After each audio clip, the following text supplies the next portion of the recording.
పల్నాడు జిల్లా అమరావతి మండలం ముత్తాయపాలెంలో ఇసుక క్వారీని మాజీ ఎమ్మెల్యే కొమ్మాలపాటి శ్రీధర్ పరిశీలించారు. కృష్ణా నదిలో మట్టి కట్టలతో బ్రిడ్జి నిర్మించి అక్రమ ఇసుక తవ్వకాలు చేస్తున్నారని ఆయన తెలిపారు. ఇసుక దోపిడీ కారణంగా ఎంతో మంది ప్రాణాలు కోల్పోయారన్నారు. విలువలతో కూడిన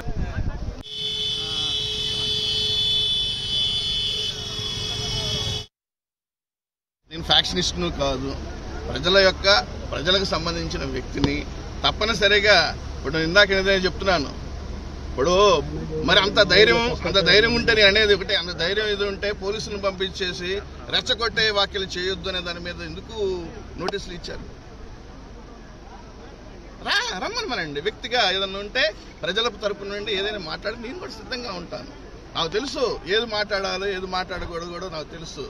నాకు వ్యక్తిగతంగా ఆయన వేరు, నేను ప్రజా సమస్యల మీద అంటారా, ఏది మాట్లాడితే నేను సిద్ధంగా ఉన్నాను, ఏదైనా మాట్లాడితే సిద్ధంగా ఉన్నాను.